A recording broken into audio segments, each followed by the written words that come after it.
খোলা আকাশের নিচে আপন মনে বাঁশির সুর তুলছেন ৭৬ বছর বয়সের আলোচিত সুরের জাদুকর বংশীবাদক আব্দুল্লাহ। দক্ষিণ এশিয়ার বেশ কিছু দেশে বাঁশি বাজিয়ে খ্যাতি অর্জন করেছিলেন। লোকমুখে প্রচলিত আছে বহু বছর আগে তার বাঁশির সুর শুনে আকাশ থেকে নেমে এসেছিল ৫টি পরী। সেখানে ৫টা পরী নামে গেল। এই ঘটনাটি কতটুকু সত্য সেটি তার নিজ মুখেই জানার চেষ্টা করব এবং সেই সঙ্গে নিয়ে যাব সেই নিভৃত জায়গায় যেখানে পরী নেমে এসেছিল। সুতরাং ভিডিওটি শেষ পর্যন্ত দেখতে থাকুন। আসসালামু আলাইকুম। আজকে আসি আমরা দিনাজপুরের নবাবগঞ্জে। এখানে আমরা আজকে এসেছি আব্দুল্লাহ দাদুর বাড়িতে, যিনি কিনা বাঁশি বাজিয়েছিলেন। তার বাঁশির সুর শুনে ৫টি পরী নেমে এসেছিলেন। তো এই ঘটনাটি আদৌ সত্য কিনা সবকিছু জানবো এবং আপনাদেরকে জানাবো। তো অবশ্যই আজকের ভিডিওটি শেষ পর্যন্ত দেখবেন। তো আজকের ভিডিওটি শেষ পর্যন্ত দেখার অনুরোধ জানিয়ে শুরু করছি আজকের ভিডিও। তো চলুন শুরু করা যাক। So let's go.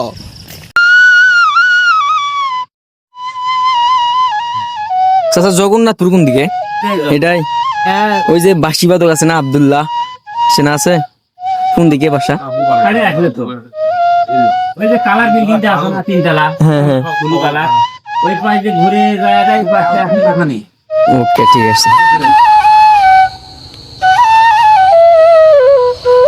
তবে আমরা আরেকটা কথা শুনেছি যে আপনি নাকি আপনার বাঁশি বাজাতে বাজাতে পরিণাম ছিল, এটা কি সত্য? এটা সত্য, এটা হলো বাস্তব। এটা হলো- যদি এই ঘটনাটা একটু আমাদের বলতেন। হ্যাঁ, তাহলে এই ঘটনাটা শোনো। কিভাবে শুরু হইলো? আমি এই 12টা বছর পর যখন বাঁশি হাতে নিলাম তখন আমি সুন্দর, তখন আমাদের চেহারা ভালো ছিল, রোজ যখন ভালো ছিল, হ্যাঁ। তখন আমি বাইরে কাম করতাম।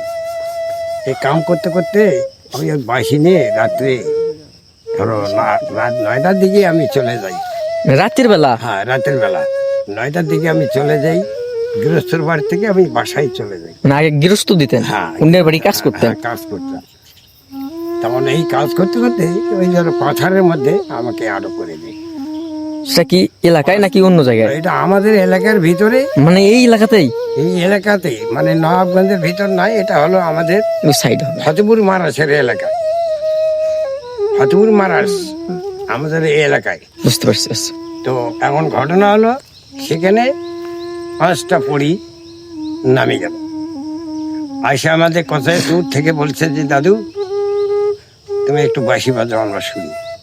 তো বাঁশি যখন বাজালাম, বাজাতে বাজাতে তখন আমি লাস্টে, ওরা স্যারেও তো আর তো কথা বলে না, আর ওরা তো দূর থেকে দেখছে, আর মানে ওরা একটু আমার বাঁশি ক্লাবগুলো দেখছে আমি কিভাবে বাজাই না বাজাই, বলে দেখিচ্ছে। দেখার পরে লাস্টে আমি তো অজ্ঞান হয়ে পড়ে গেল।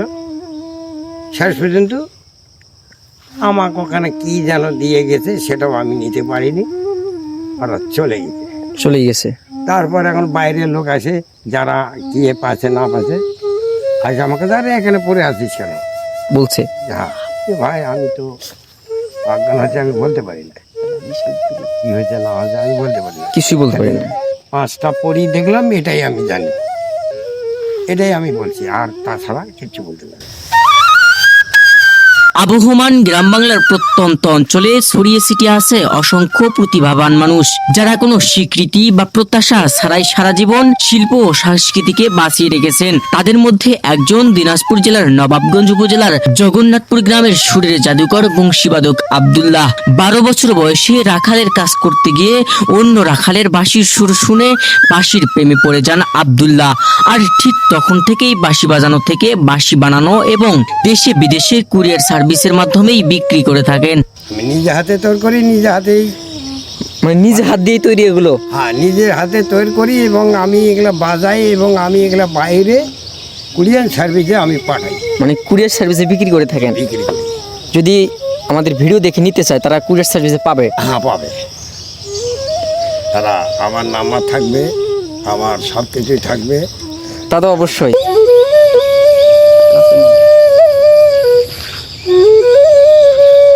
কেমন লাগলো আজকের ভিডিও? ভালো লাগলে ভিডিওটি লাইক কমেন্ট শেয়ার করবেন আর চ্যানেলটি সাবস্ক্রাইব করবেন। ভিলেজ ব্লগ, ডকুমেন্টারি, হিস্টোরি, অনুসন্ধানীমূলক ভিডিও দেখতে আমাদের সাথেই থাকুন। চাইলে আমাদের আগের ভিডিওগুলো দেখে আসতে পারেন। শীঘ্রই দেখা হচ্ছে নতুন কোনো ভিডিও নিয়ে। ততক্ষণে সবাই ভালো থাকবেন, সুস্থ থাকবেন। আল্লাহ হাফেজ।